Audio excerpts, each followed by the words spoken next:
Human Rights, A Fascist Perspective was one of my early articles, and as such, it had a dual purpose. On the one hand, it was meant to criticize, it was meant to tear down certain political concepts which are held dear to most Americans in an almost religious reverence sort of way. On the other hand, it was meant to establish a foundation, a philosophical rationale from which we can build a positive, constructive alternative, because contemporary politics, contemporary society doesn't offer anything constructive. All it knows how to do is tear down. And the ABP, the kind of fascism that we represent, is an alternative to that. And this was an important article to help us get on that way, because human rights is a big part of the problem that we're facing today. Not because we want to oppress people, but because human rights has been used like a hammer to try to cement contemporary political doctrine and give it permanence. This goes all the way back to the 18th century with Thomas Jefferson and the Declaration of Independence, where he said all men are given rights by God.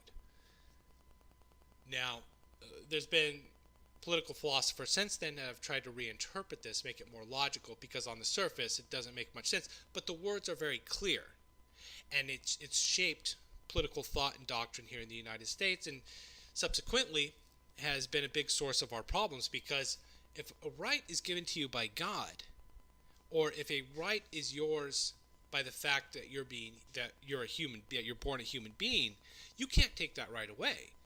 And political societies, they evolve, they change. So politics needs to evolve and change along with that. But the politics that we live with, the social contract theorists, who still have a huge influence on political thought today, and the early founding fathers, Thomas Jefferson, James Madison, they established a government which is basically immune to change. It's static. And so a lot of the problems that we suffer from, disunity, fragmentation amongst the American people, the inability for the government to actually do something in a competent and effective manner, is not because government is inherently incompetent, but our politics is a politics of stasis. And so this article was an attempt to formulate some kind of alternative. Now, as the ABP has grown and we've been able to refine our opinions a bit more, a lot of this may seem rustic, but it is part of our history. It was an important foundation and stepping stone from which we could further build upon. So, without further ado, Human Rights, A Fascist Perspective. As Americans, we've all become accustomed to Thomas Jefferson's words in the Declaration of Independence. We hold these truths to be self-evident, that all men are created equal and that they are endowed by their Creator with certain inalienable rights. Among these are life, liberty, and the pursuit of happiness. That to secure these rights, governments are instituted among men. These words have become such an integral part of Americana that they're often taken for granted, and criticism applied to their meanings often brings about blank stares or plain hostility. The idea that our rights are derived from God and are unalienable often puts the opponents of human rights on the same perceptual level as Satan. On the surface, the idea that we're born a human being and by default given certain freedoms, which cannot be infringed upon by any legitimate institution, and those corporate institutions which compose society have as their primary function the protection of those rights, all this sounds very appealing and comforting. As a result, political groupings from the far left and the far right have always attempted to integrate their ideologies with American political doctrine, regardless of any attempt to maintain ideological consistency. Political movements are only as strong as the doctrines they're built around. Personalities come and go, but ideas are what drive movements and politics. If core ideas conflict with each other, it'll be reflected in frustrated policy outcomes not squaring with those ideas. For example, the belief that government exists solely to protect life, liberty, and property does not provide any kind of justification to ban abortion, drugs, prostitution, pornography, or any of the other social and moral ills that are affecting society. The failure of conservative politics can be laid at the door of the ideology of classical liberal individualism.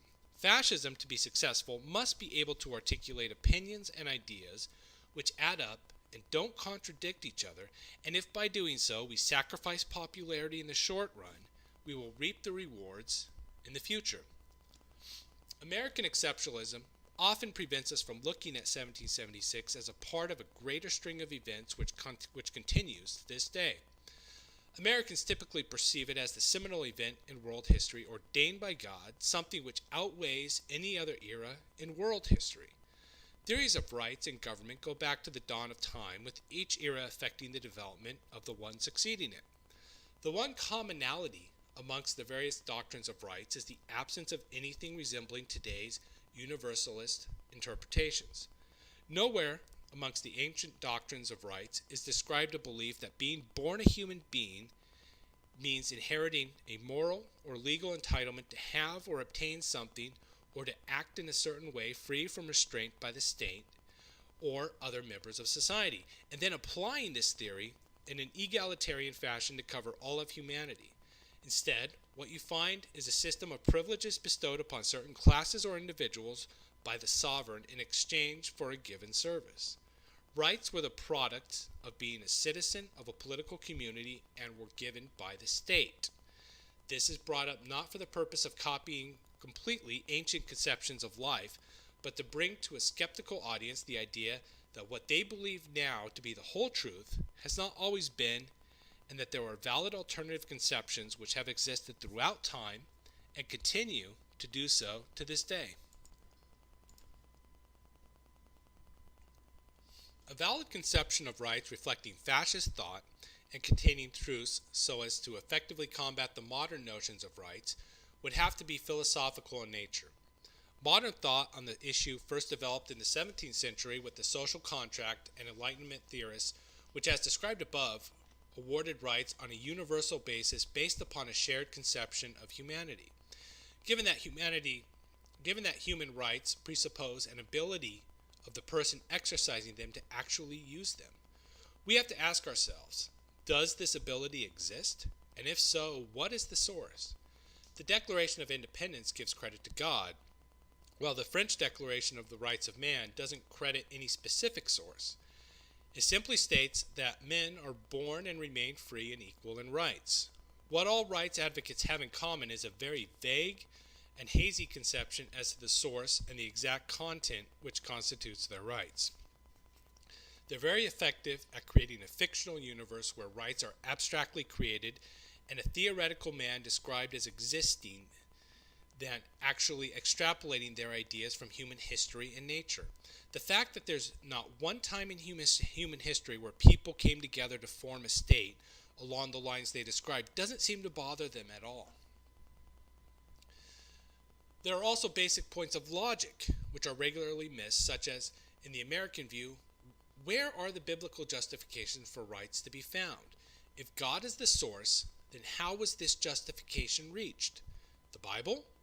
How can a right belong to an individual when the ability to practice that right is based upon being a member of a social group? Even something as basic as speech can only be developed through interaction with others. Freedom of the press, religion, the right to vote, all presume the existence of a stable social order which can only exist side by side with the state. If the existence of these rights is predicated upon a social construct, then the state has a wider function than being just a night watchman with the sole purpose being the protection of these rights. If an argument is to be made for the existence of rights, then the only logical receptacle of those rights would be the social units which comprise the building blocks of any society: the state, family, churches. Without these institutions providing the framework for the individual to act, even the individual would fail to exist.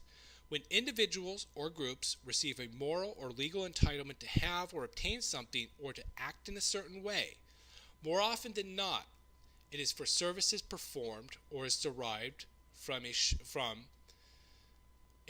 showing a lasting responsibility. Mussolini said liberty is a duty, not a right. which clearly expresses the idea that rights are a social construct. The ability to act in a certain fashion without regards to the context which the individual interacts within is a perversion of political thought, which views man as an atom with no essential connection to any other constituent part of society. History, and modern society, on the other hand, has shown that no individual lives in a bubble.